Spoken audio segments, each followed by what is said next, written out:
Uma noite convocou, talvez senta ou com o popô. Uma noite convocou, talvez senta com o popô. É vapo, vapo no setor, é vapo, vapo do vapor. Vapo, vapo no setor, é vapo, vapo.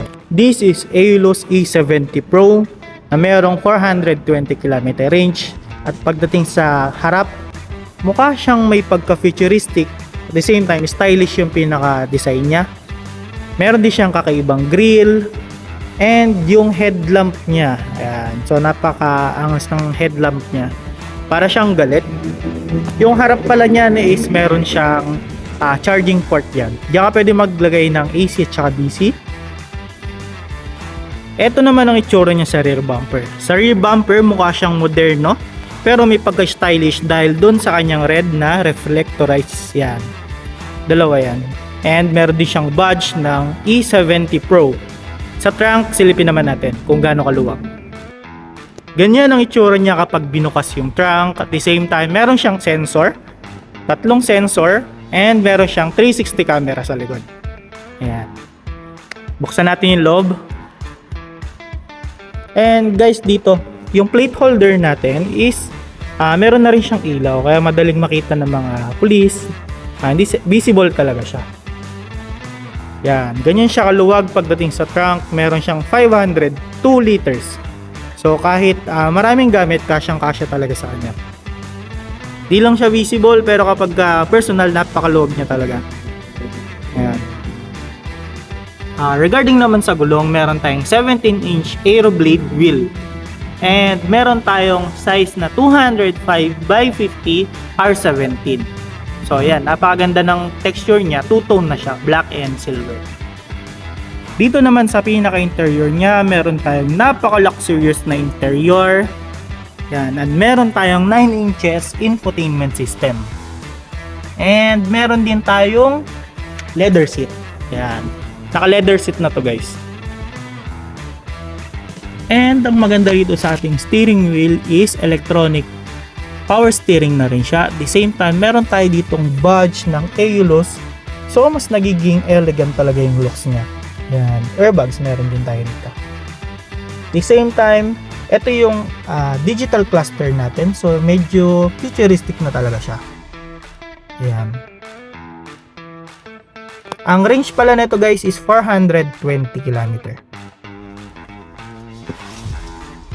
Isa pang clearance naman tayo. Sa clearance is medyo maluwag siya. Ang size ko nga pala is 5'6". So yan, may allowance pa. Actually, sobrang luwag pa. Pagdating sa leg clearance, actually, medyo good talaga siya. And power window na rin pala siya guys. Mula harap hanggang likod, power window, and pwede mo siyang i-lock para at least hindi nakakalabas yung mga bata. Okay? Lalo na yung mga batang may makulit yan.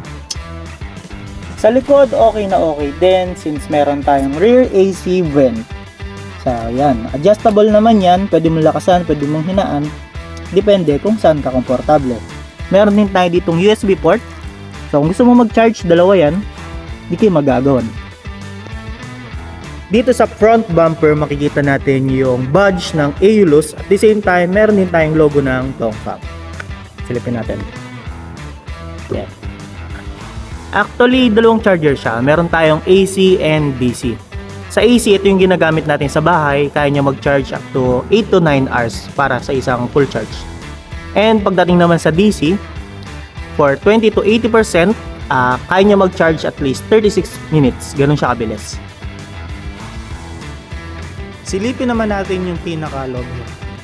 Since fully electric vehicle to, gumagamit ito ng permanent magnet synchronized motor. So wala na siyang engine. Ito na yung pinaka motor niya, yung nagpapagana sa kanya. At the same time, meron itong 120 horsepower with 230 Nm of torque. So napakalakas niya talaga.